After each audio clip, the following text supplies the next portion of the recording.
ahead, take a chance. Ay, what are we doing? Keep it moving, limitation be illusion. Put that work in cause the future's in your hand. It's your time, gotta do it cause you can. Why don't you say what's on your mind now? Just let them know. You'll regret it if you don't. Gotta say what's on your mind now. Just let it go. Get your thought out like it's water, let it say what's on your mind now. Just let them know. You'll regret it if you don't. Gotta say what's on your mind now. Just let it go. Get your thought out like it's water, let it flow. What's on your mind? What's on your mind? What's on your mind? What's on your mind? What's on your mind? What's on your mind? What's on your mind? What's on your mind now? Just let them know. You'll regret it if you don't. Gotta say what's on your mind now. Just let it go. Get your thought out like it's water, let it say what's on your mind now. Just let them know.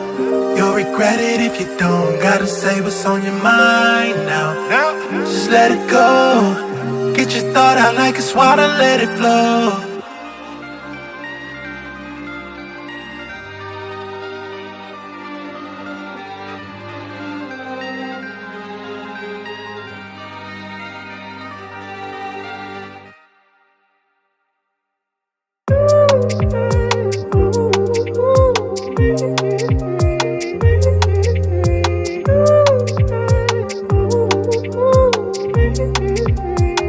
Why don't you say what's on your mind now?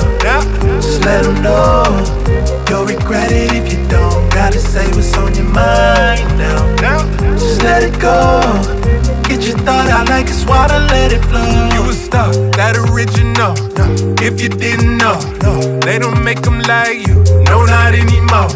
Give it all you got. Leave it on the floor. Ain't no holding back. When you in the mode. What are we saying? You ain't playing.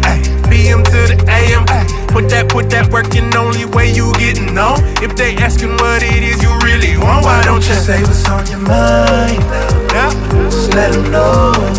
You'll regret it if you don't. Gotta say what's on your mind now. Just let it go. Get your thought out like it's water, let it say what's on your mind now. Just let them know. You'll regret it if you don't. Gotta say what's on your mind now. Just let it go. Get your thought out like it's water, let it flow. If they draw the line, then you make a stand. If they standing still, show them how to dance. Put your name on it, that right there's a monogram. Got one life to live, go ahead, take a chance. What are we doing? Keep it moving, limitation be illusion. Put that work in cause the future's in your hand. It's your time, gotta do it cause you can. Why don't you say what's on your mind now? Just let them know. You'll regret it if you don't. Gotta say what's on your mind now. Just let it go. Get your thought out like it's water, let it say what's on your mind now. Just let them know. You'll regret it if you don't. Gotta say what's on your mind now. Just let it go. Get your thought out like it's water, let it flow. What's on your mind? What's on your mind? What's on your mind? What's on your mind? What's on your mind? What's on your mind? What's on your mind? What's on your mind now? Just let them know. You'll regret it if you don't. Gotta say what's on your mind now. Just let it go. Get your thought out like it's water, let it say what's on your mind now. Just let them know. You'll regret it if you don't. Gotta say what's on your mind now. Just let it go. Get your thought out like it's water, let it.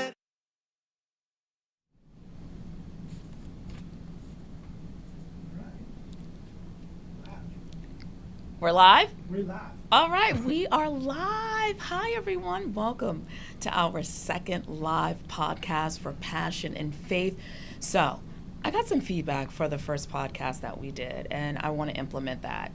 which is slow down and tell you guys what passion and faith is all about. Passion and faith is all about everything we're passionate about, and the faith part is what keeps us grounded.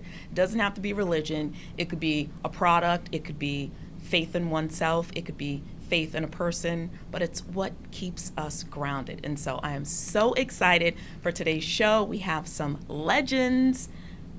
I decided to dress up a little bit. I got like a gown on. It's got a little sheer portion.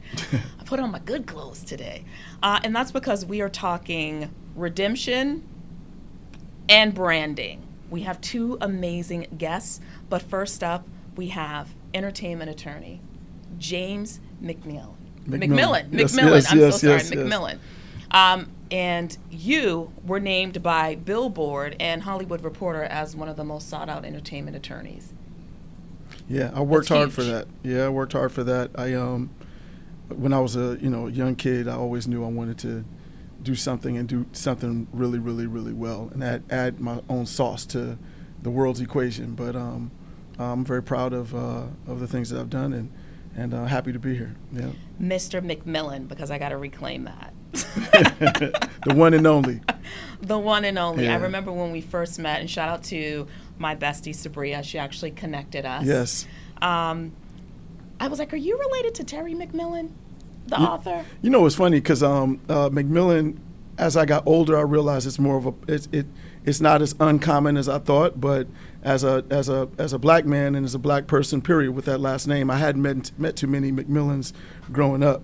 And then when I came to New York, I met a number of different McMillans, and some of us actually, ironically, are all entertainment lawyers, right? How funny is that? Yeah, it was crazy. It was like really crazy. I met Londell, Randy, Benet, and we were all entertainment lawyers and met at the Black Entertainment Sports Lawyers Association convention, and running around doing hip hop and R&B, which was really crazy to me.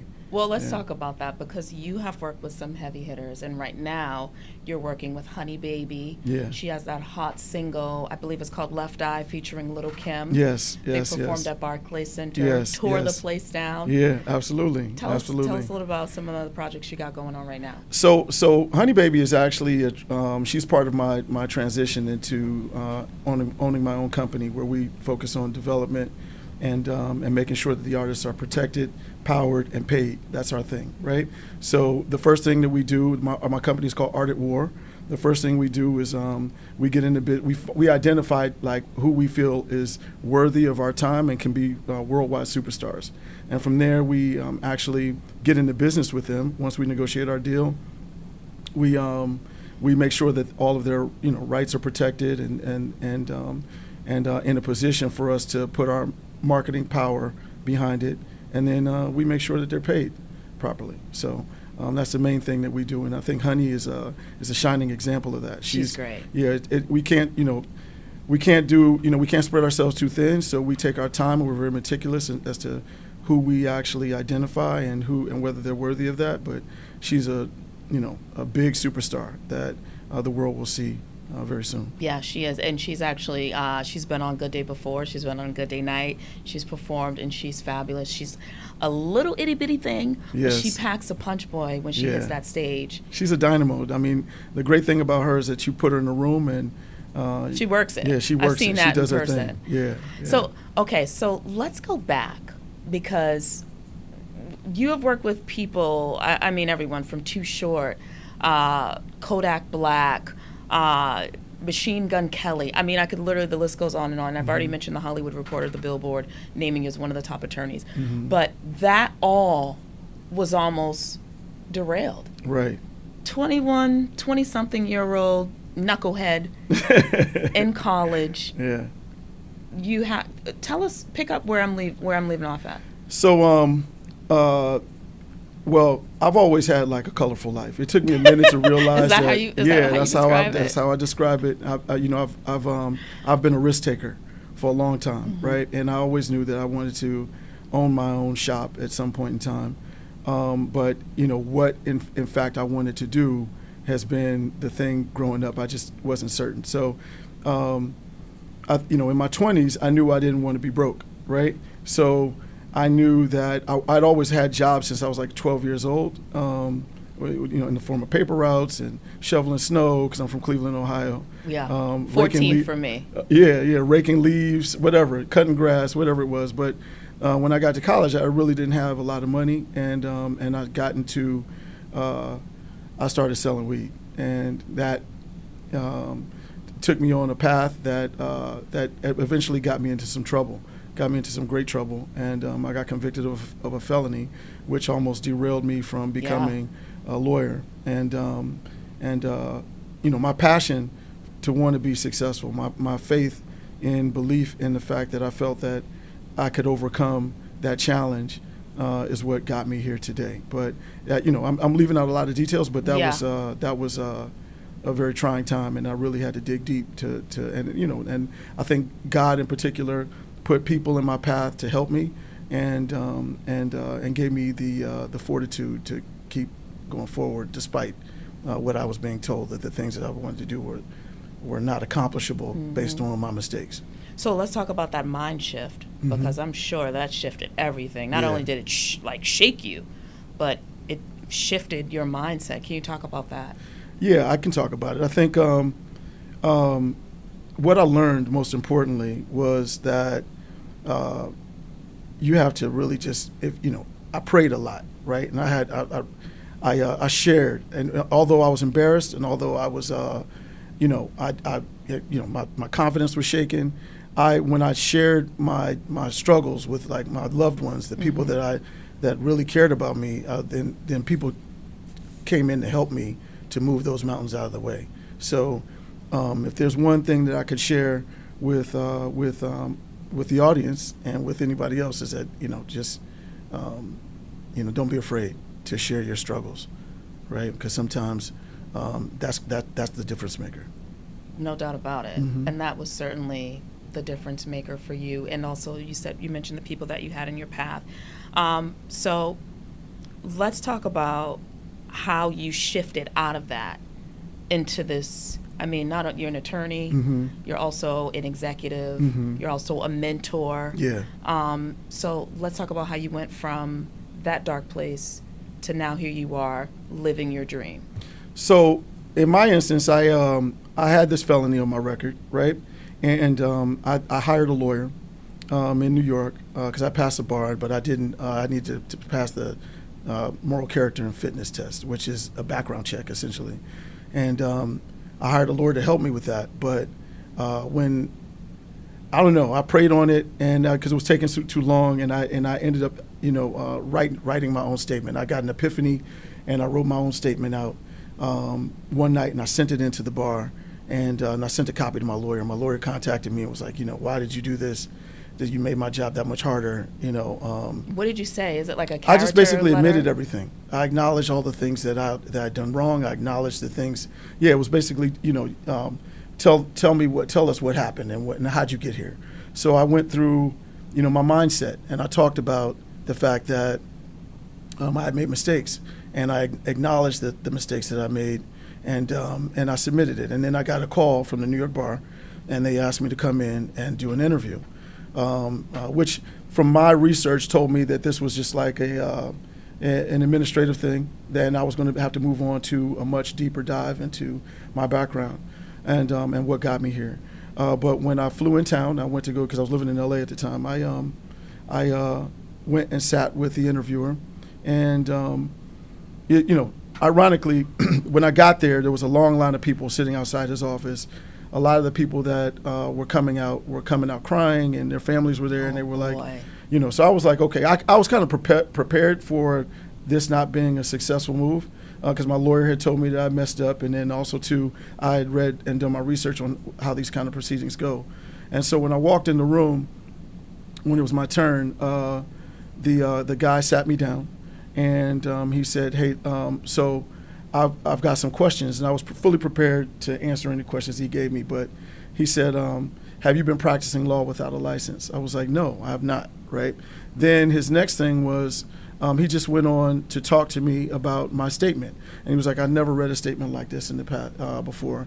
And you've acknowledged all the things that you did and all the things that got you here. And he was like, I think you'll be an excellent addition to the New York bar.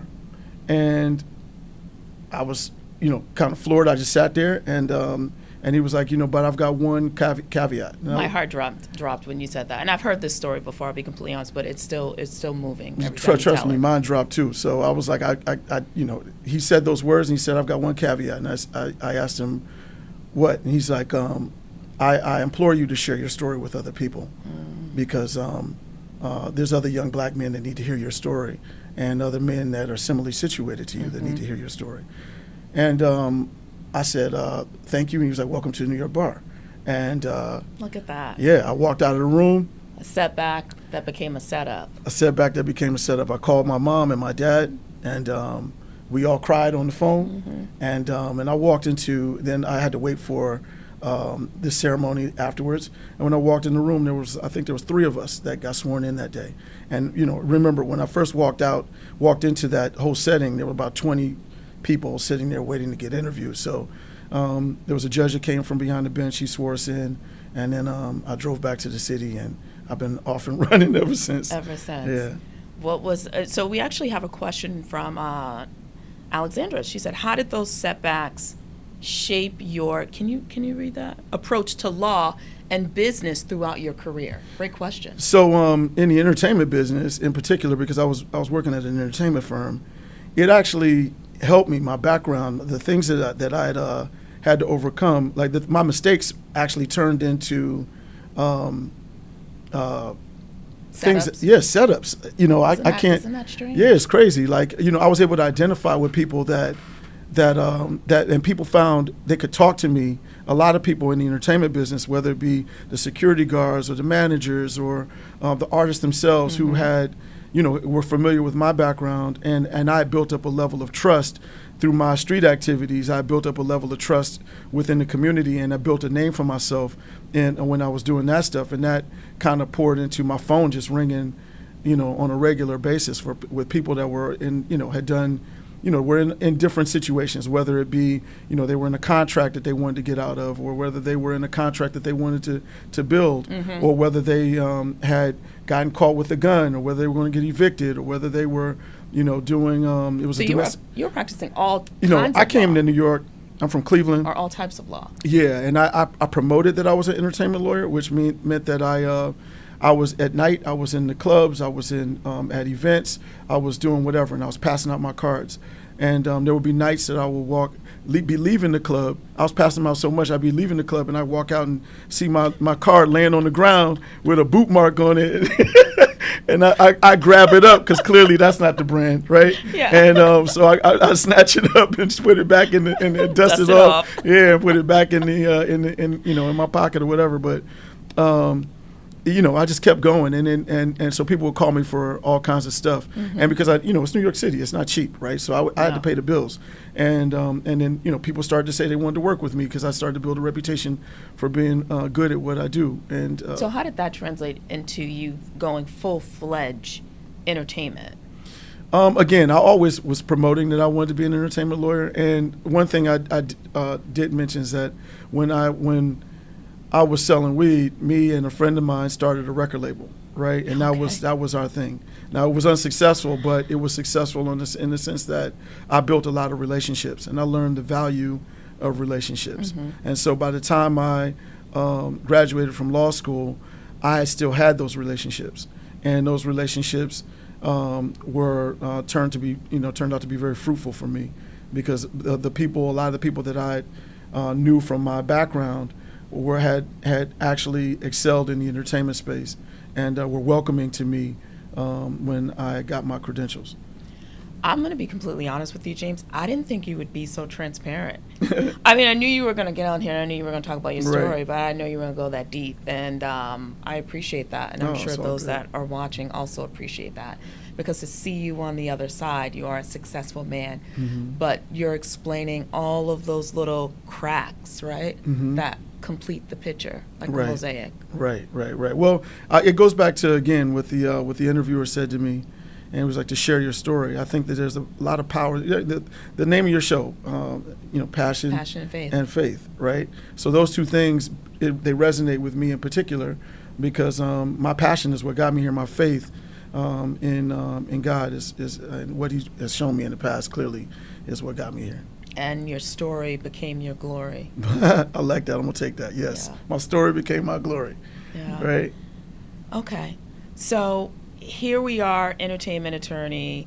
You also are, as I mentioned, an exec and you mentor. Which one is the most fruitful for you? Right now, everything is focused on me being a top executive, and one of the most successful and iconic executives in the entertainment space. I've got people that have come before me that I model myself after. Fortunately, I've built a relationship with a lot of them. Clarence Avant was a great mentor. R.I.P.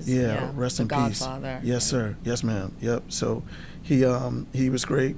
I've had the pleasure of knowing Clive Davis and watching his story. He also is a lawyer, and it was he had the special skill to spot some amazing talent. Craig Coleman, Julie Greenwald.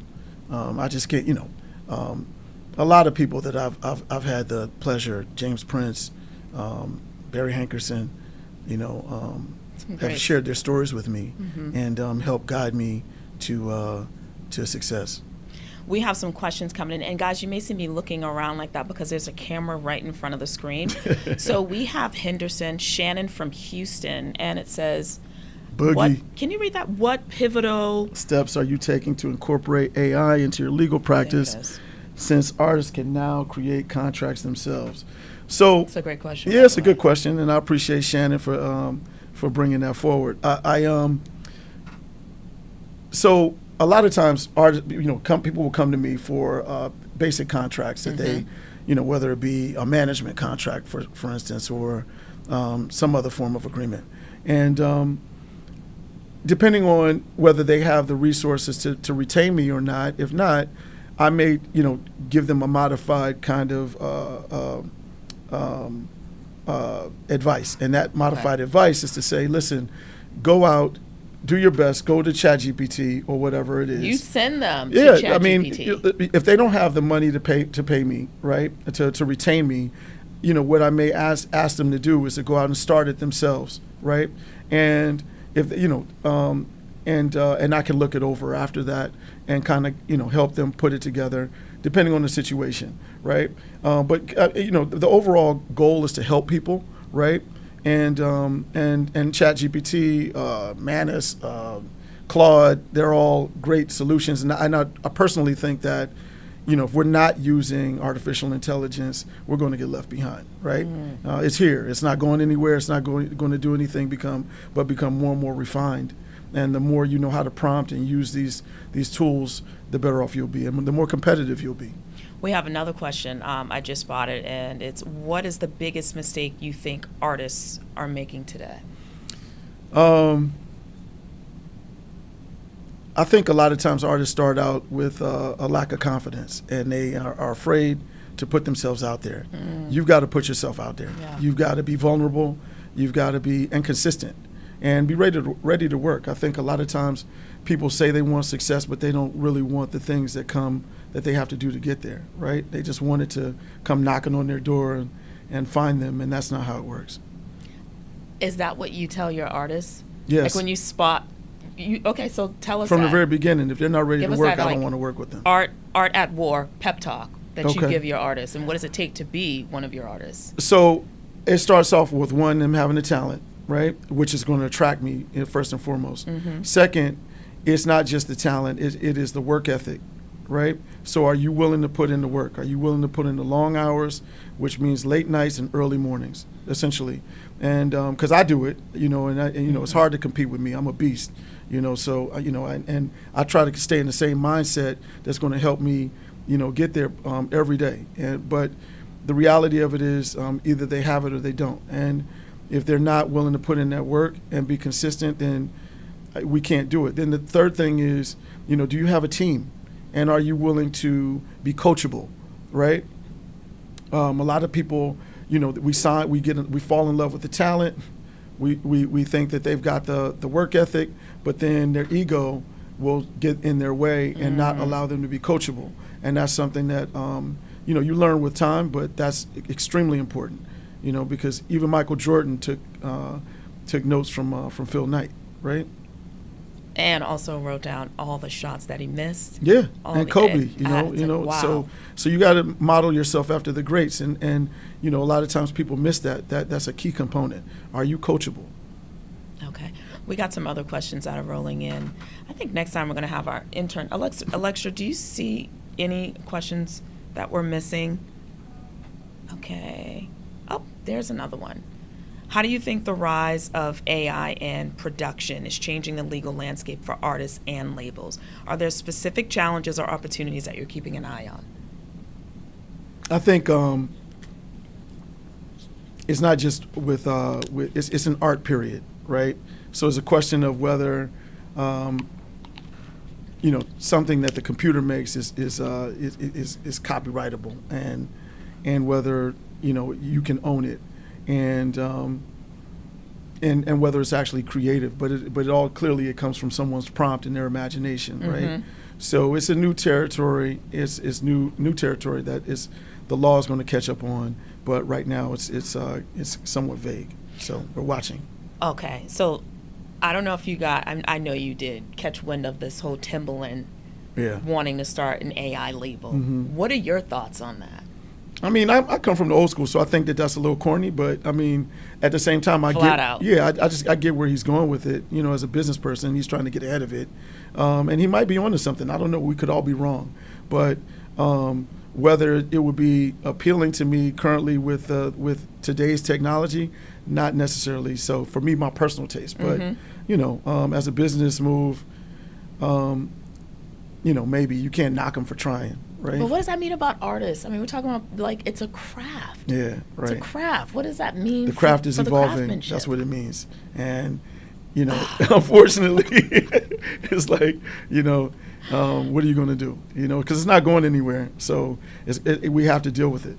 All right, James. How can people get in touch with you if they want to be put on, if they want to be represented by Art at War, if they just want some legal representation on the entertainment side of things, or they're looking for a mentor? How can people find you? And are you in the business of accepting any new applicants at this time or any new mentees? I'm always in the business of hearing like special talent and finding special talent and being in business with people with special talent. So my social handles are Jimmy Nichols at Jimmy Nichols, and at Art at War ENT, right? And then hit me up. All right, before we take you out and bring in our next guest, what keeps you grounded? I get excited about all the things that we talked about, right? Whether it be like the new territory, artificial intelligence, and things of that nature. But the things that keep me grounded is what you talked about from the very beginning. It's like, and that's really like trying to maintain my balance. So I work out, regularly.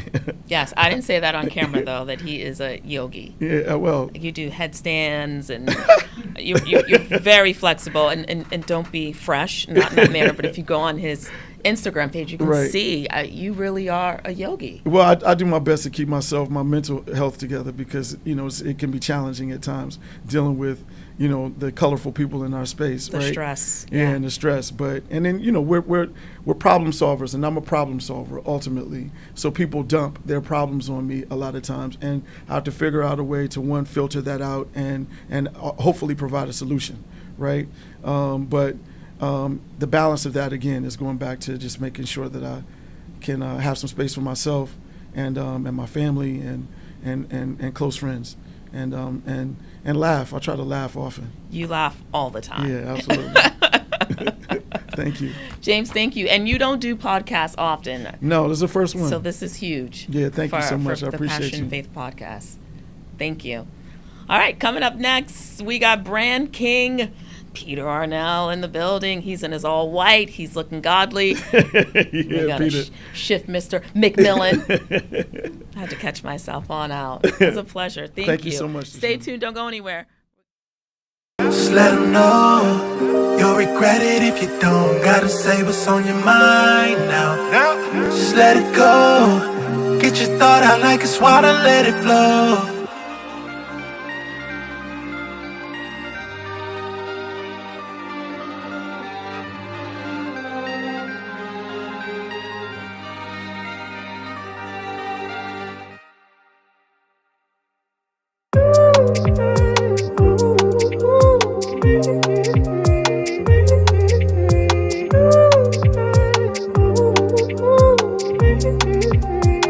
Why don't you say what's on your mind now?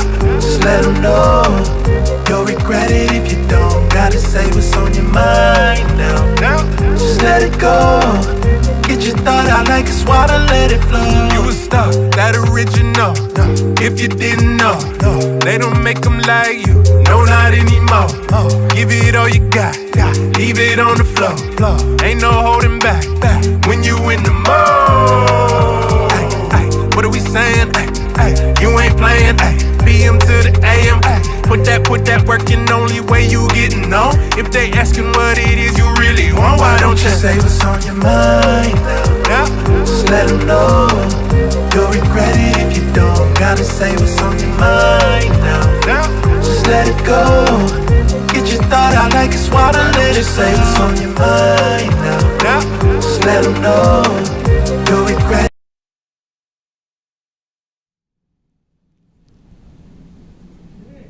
Okay, so we have our next guest, and I just want to have one disclaimer. We're learning and growing here at Passion and Faith. So you saw me struggling earlier trying to read the prompter. Well, not the prompter, because it's all off the top, but the monitor. We've shifted. You guys get to see all that, all the behind the scenes work, but enough of that. Peter Arnell, the brand king. Good morning. I'm very excited. Thank you. I'm like a little nervous too. I told my podcast family, I'm like, between James McMillan and Peter Arnell, I'm like, oh my God. You have been in the business for 40 years. You have worked with some of the world's most iconic brands. Pepsi, the Fontainebleau resorts. When DKNY, you actually helped rebrand them. You're the first non-designer to win a CFDA award. I remember when I first met you, and shouts out to my best friend Sabria, because you two had business. Yes. You guys were meeting to talk about something with Snoop, and she had her family, you had your family. We met at Cipriani. We had the whole lower level. Right. You had your daughter, your lovely wife. My two nieces were on board. The kids were playing. They were running up and down the hall. It's just us. We're breaking bread. You're telling us stories, of course, after the business was done. And I remember in that moment thinking, for me personally, wow, this is what success looks like. It was just that quiet moment of just all of us together. What does success look like for you? I started in 1979, and I think the environment back then was pretty aggressive. It was the days of, anything goes. New York was crazy, Wall Street was wild, and there's a lot of insanity on the streets. And I realized that you can participate or step into that world, or there was another world of being quiet behind the scenes and helping people. And so I think I think for me, success looks for me personally, how much of what I do, or how many experiences, or how much relationship I have that I can bring to actually help other people. And in most of those cases, it's not commercial.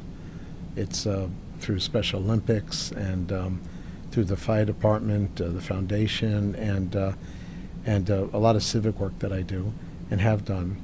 And I think that's what keeps me grounded also. Those things tend to give me a much greater sense of success when you can actually park your learnings or your growth or your relationships into something meaningful with people who would never be able to connect with those important or relevant lessons or learnings. When you look back over the 40 plus years that you've been in the business, the branding business, what is one campaign that sticks out to you the most where you're like, damn, I did that? You know, I've been really lucky my entire life. And I say that it really is the truth. I've been very fortunate to be blessed to meet a lot of people who believed in me from the beginning. Yeah. Because when I started out, I had no experience in any of this, and I was kind of finding my way. So there have been a couple moments. It's hard to pick just one out. There's been a couple moments, but Give us a couple. I think the most important for me was working with Eunice Shriver and Timmy Shriver to remove the R word out of the system, because in the '90s, in a lot of rap songs and so forth, the retarded was a very, very popular word used among slang. And we worked very, very hard on a campaign to get that out of journalism and get that out of the world of popular culture. And we were very successful. So that one I'm always proud of, and I think that one connects me to really kind of like my greatest success of all time. Okay.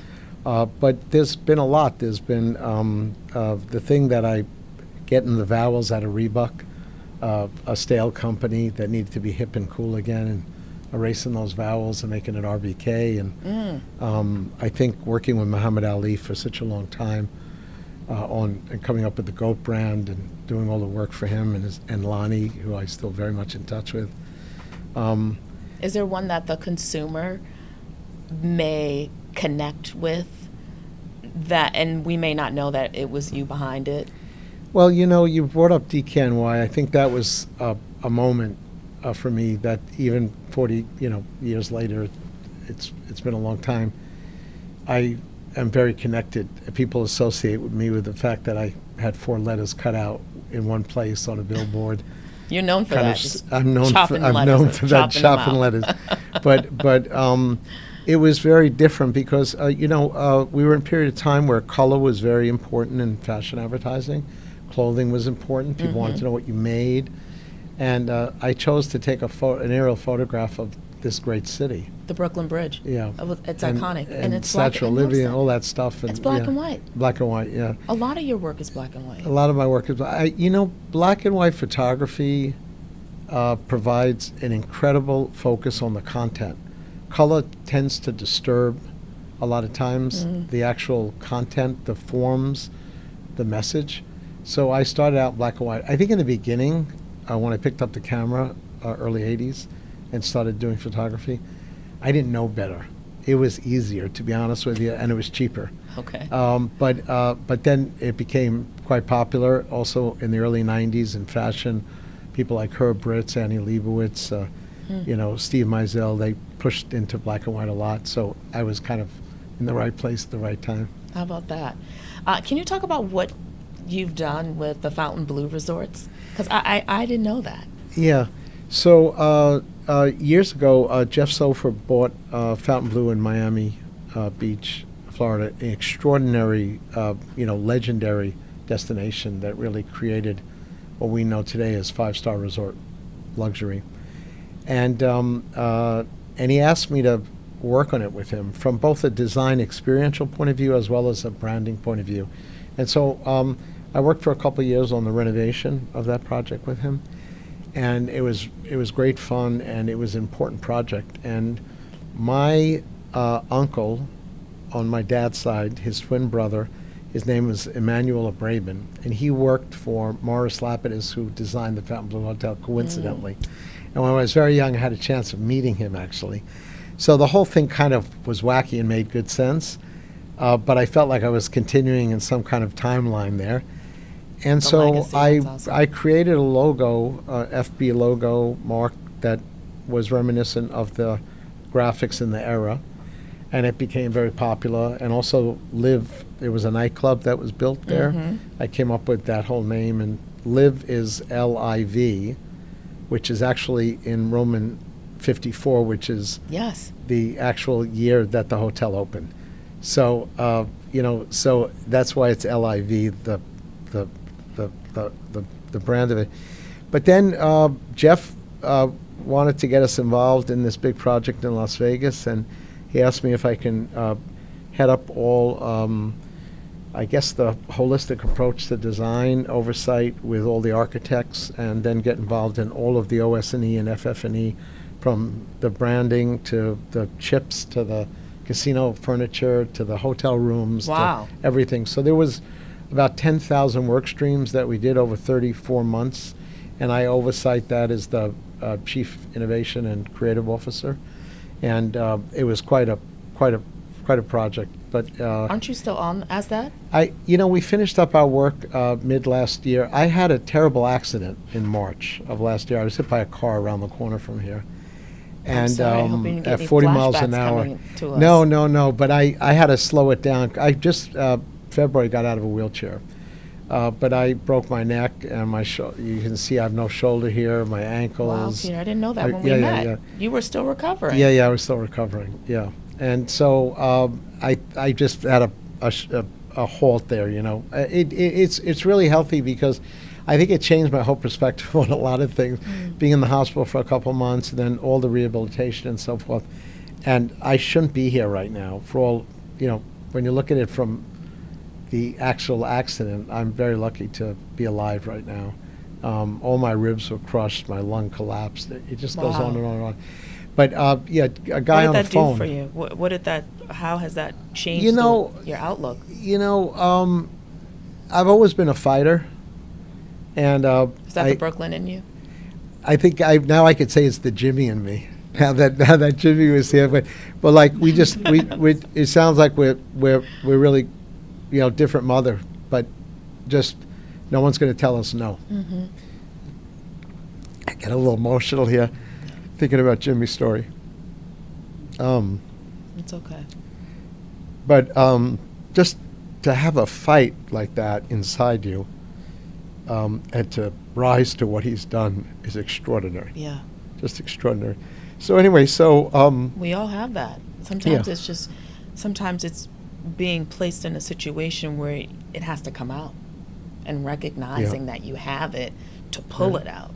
and also just to listen to him. I grew up in the music industry. I started with Jimmy Iovine, Doug Morris. Wow. I had my wacky moments with Steve Stout, and I had, left and right with, Steve was my partner back then. Past Entertainment was Peter Arnell, Steve Stout. I gave him his first chance at getting involved in branding and marketing. Who knew? And because in the early days, there was a lot of work out there, but it wasn't available, especially in things that I wanted to do, to people who were kind of outside of the system. So even the early days with Jimmy and Doug's Farm Club, the early stage stuff, and all the work that the last couple albums with Michael Jackson that I designed. I've been in that world. Tina Turner, my entire life. Oh, my worked goodness. for her, right? So the last portrait of Tina Turner that I took, and all that great work I did that Oprah supported me on in regard to Hanes and getting, Vendela, our white Norwegian model, off those billboards, and get Tina Turner in front of everyone with the right, resilient message and connecting up a business for her. Which was huge. It was a big The image was great. She's The in that whole- little blazer Yeah, and yeah, those yeah, fabulous yeah, legs, yeah, and yeah. she's on set, Yeah, and it's she's- black and white, and she's Yeah, just. there she is. I Woo. can see her up there. And you shared Yeah. all those amazing Yeah, memories I had a when long we life had with dinner. her.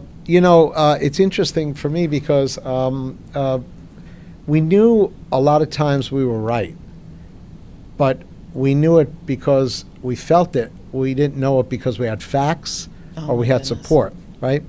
And so people like Tina would raise the hand. I've been blessed, as I said, to have a lot of Tinas in my life, like Muhammad and so forth. These people have raised the hand and just keep on going. Mm-hmm. These are real fighters. Like the people I had, what Jim was talking about, his mentors. I've been blessed to have people who didn't really even have to talk about things. You just be in their presence. But this Tina thing was iconic because of what it all meant. And then when even Oprah talks about living in the moment, it happened when she was practicing on the stage in Texas when we went on tour together, and she was trying to teach her how to dance down the steps, during Which was a dream of Oprah's. A dream of Oprah's. Yeah, to but perform we didn't with know Tina. that. We didn't know that. All we knew was that when I reached out to Oprah and her people, they said, we got this. And she was on the board of Sara Lee at the time. And so we need a little push because it's always helpful to get the check, right? This was a big idea. How do you actually integrate? Because I always believed from the beginning the best marketing in the world and the best brand development for anyone, whether it's personal or professional, organization or individual, would be to build the strategy into the product, whatever it is. Like Jimmy was talking about the song, it's got to start with the song, it's got to start with the performance, the talent. That's really the product, right, at the end of the day. So it was interesting because to conceive of a new brand called Resilience based on her life with new Denier that would go out on a concert called Wildest Dreams, where Oprah would step up and turn her program over to all these people who were resilient in their life and had these dreams, extraordinary dreams that they could never, ever imagine fulfilling. Oprah was writing the checks for that, and Haynes was putting all this, from a marketing point of view in the marketplace, and I was just sitting there, I think I was in heaven for about 3 years during that project. It was really something. One day, hopefully, I'll write a book about that experience. But just being around those great people were extraordinary. It would be all the time. What, book number 21? Because you 28. Oh, okay. 28. Sorry, I was 8 off. I Bestsellers when I was young, after I left Princeton, I went to work for Michael Graves, and I wasn't meant for architecture. I studied, never practiced architecture, but I wasn't meant for it. I just couldn't imagine sitting around for 40 years waiting to get a commission. And back then, especially in the 70s, 80s, you had to be 50 years old to get someone to trust you to build something real. However, this is pre-Google. There was no knowledge out there, real knowledge on the young architects, Frank Gehry, Michael Graves, Charles Moore, Bob Stern, Norman Foster, all these great guys were coming up. And so I went to Rizzoli on Fifth Avenue, Mr. Monticelli, and I said, I've got an idea. Why don't you let me be the editor of these new books on architecture theory? And he said, no. and I kept on banging at it. And then I managed to put myself in the office of all those architects, 12 of them. And then I got their agreements. And then I went back to him. I said, I got their agreements, so you got to deal with me. That's exactly what happened. And That's the grit. Yeah. It's all about the grit. I think it's 99% about the grit. Yeah. The intelligence and all that other stuff, you can either acquire it, you can learn it well, you could be mentored, but this thing about getting up at 4 in the morning or 5 in the morning, and this thing about trying to go to bed against all odds, 3 in the morning, just sleeping the least amount. So I'm almost 70 years old, and I'm up easily between 3:30 and 4:30 every morning, and I go to bed as long as I keep my eyes open. And I just think it's about working hard and realizing you've achieved nothing in your life, and going to the desk every day and starting over. And I think that's really a great way to look at how to really progress your career and also, more importantly, your ability to contribute, share, or teach or mentor others in the studio or around you. I think, like Jimmy was talking about before, people who work with you, whether they're,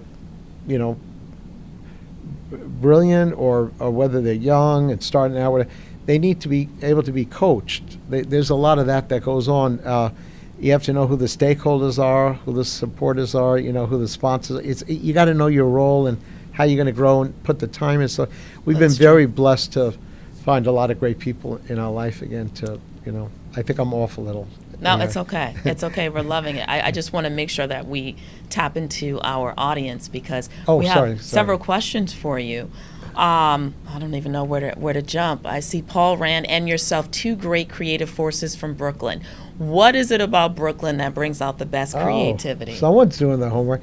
Yeah, so Paul Rand was an extraordinary, great, tough guy that I was blessed to know in my life. Very few people got close to him. He was the guy who started the School of Visual Arts, Graphic Design at Yale University.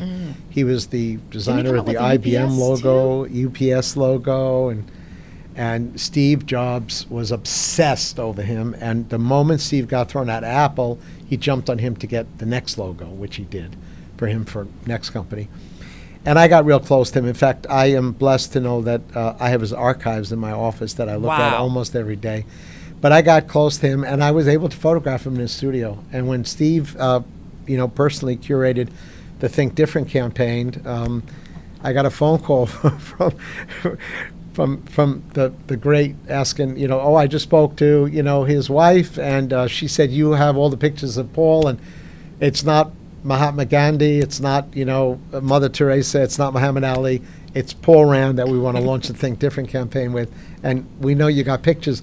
So he's hovering over his desk. That's the last picture of him before he passed away. Oh. And in his glasses, he's working on, if you look down, it's the upside down box symbols on the carton for IBM, because they kept him going. They gave him a check every month, and so he would just do Okay. work for them, just because he was legendary, and they kept him busy. So it was really an irony. I'm sure that Steve knew that like in the, because Steve's thing was all about the stripes That's so and funny. IBM.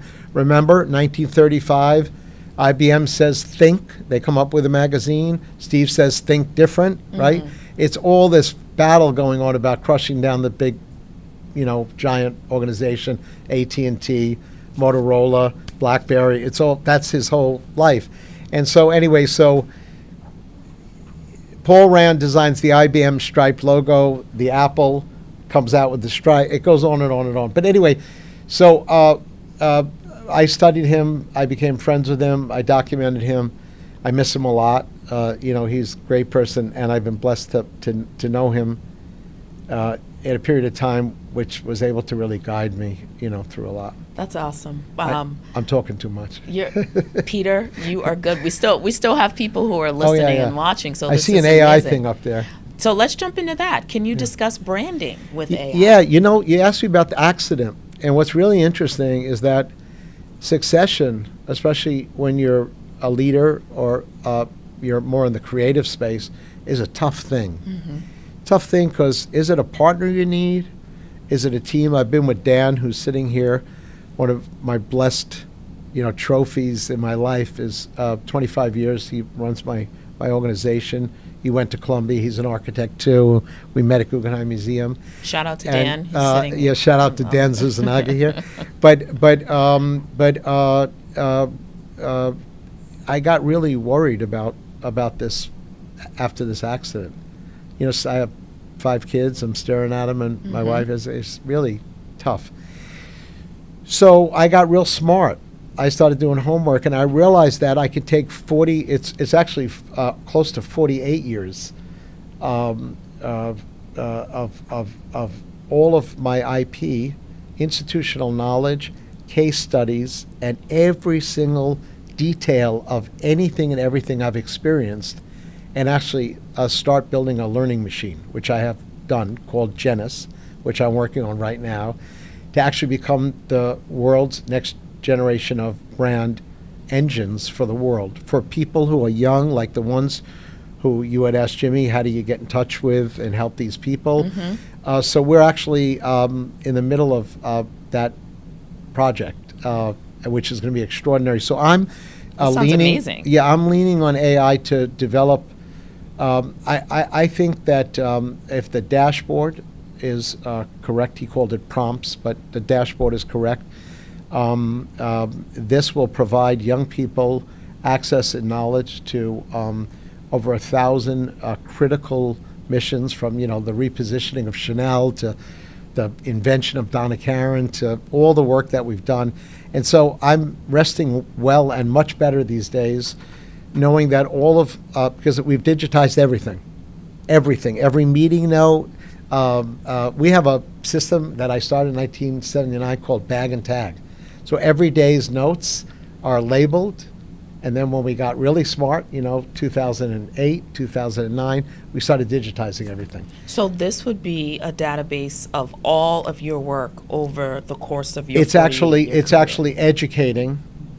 If it's done right, of course, the machine itself continuously builds and grows, and hopefully, if we get it right, other people will join us, right? Because there's a lot of brilliance out there, much better than the stuff I've done over the years. And we want to just get it all together. But it's going to be a massive project in that space, and hopefully a prototype for other categories and other areas. But I don't think it replaces, in my situation. I think it learns. And so it then defines and defines. You see, a lot of people spend a lot of time and a lot of money, and they end up down the wrong path. That's why we want to talk about that too. Yeah. About when you, I'm glad you went that way. But when you have a plan, right? Yeah. Being able to not be so hell-bent on your plan, but listening to the consumer and being able to deviate. Can you talk to our brand people out there and how they can do that? Being, I guess, flexible. Yeah. So, this word disruption that you hear a lot. Yes. It's real. Every industry has it, and you need to find a way to actually, especially in today's world where conversation matters. In the old days, it's buy this now for this price here, right? And that's really how it was, especially after World War II, when there was something called Madison Avenue, and it was invented to manufacture desire, right? They had all those factories. I said, oh, wow, here we go. What are we going to do with these factories making socks for the, army? And we're going to turn it into consumer products, right? And so you have this a complete shift taking place in the last 10, 15 years where people want to be in a conversation and they want to be part of it, and the audience is much stronger than the marketer. And so what happens is you need to really identify ways early on to be that disruptive so voice can actually explode, get in front of, or at least have a chance to communicate or be in a conversation or a dialogue with a customer in order for them to be able to join the brand, not buy the brand.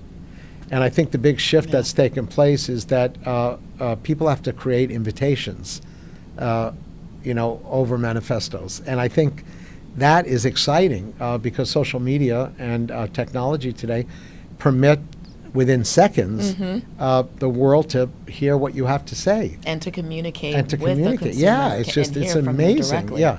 So like what's going on live on your TV here, and so there's just so much value in the technology today and that conversation if you manage it correctly for the right reasons, and it's pure. It's got to be pure, in my opinion, because you can't fake it anymore. Authentic means, 100% win. And so when you work with AI or you work with what we're doing now to develop Genesis, the idea is to actually reverse engineer. So within seconds, not months or years, with no money, you can bring forward at least 2, 3, 8, 12 different plans that you can then study or go dig deeper into on the best way or route to market. And in the old days, you'd try it, and you'd fall on your face. Or you try it, and it was the wrong one. Or you try it, someone would copy you, and you jump. But now, I believe, with enough knowledge and enough data early, it would be wonderful for people to know that they can accelerate brand definition, mission and statement, objectives, and a business plan within seconds. So we've modeled it. We're working right now with a lot of people on it, a lot of important. I work Can you give us a little? Give us yeah, some sure. hints. I work very closely with the Stand Together Foundation in Washington.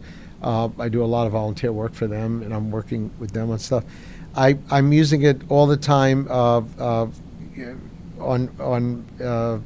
people and projects. I work with Tom Brady, last 6 years, It at the moment is supporting me in a lot of ways, and I'm only about 8 months into the project. Wow. So, and we haven't gone public with it yet. We're just beginning to, leak it out, so to speak.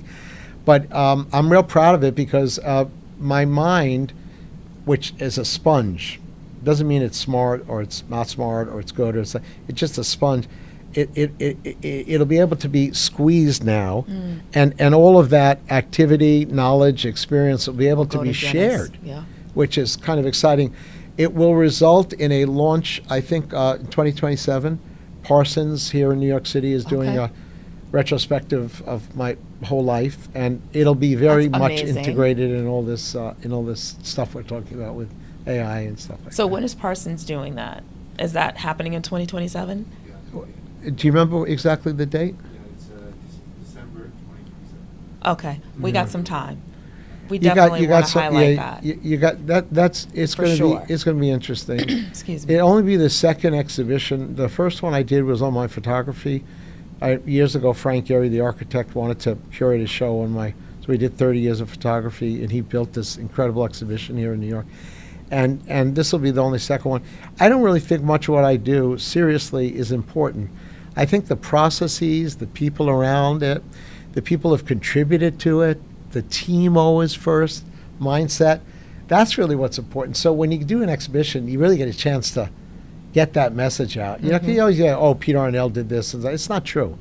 It's always been team first. And I think that's why great things that take place because, there's a real sense of your role and other people's complementary and supportive roles and how to actually access talent around you to build together one voice or one idea. And so in an exhibition, you can actually have the time to really, and then there'll probably be a catalog that comes along with it that'll be similar to the new book that just came out from Hache Khan's on my 40 years of work that you were referring to before and Yes, stuff like that. which I have. Yeah, which I sent you. Yes, Yeah. and And now I thank got to you. send Jimmy a copy immediately. It's on its way. Peter, this was such a fruitful conversation between you and James, Oh, who's yeah. still here. Thank you so much for stopping by and sharing your wisdom with us on the podcast Passion Faith. We got to get you back because, we could continue this conversation. I don't know. We could keep going on and on with your decades of work, but thank you so much. Oh, yeah, my pleasure. It's just, I'm very honored to be here, and I wish you all the luck with, Thank you. I know you're just starting it out. It's going to be a home run. I love the name, and I love the fact that I was able to meet someone as important as Jimmy today. I'm sure that we're going to be talking a lot. Anyway, God bless you. And God bless you as well. Glad to see you here. And glad to see you for another live podcast of Passion Faith. Thank you so much. And we'll see you next week. Have a blessed day.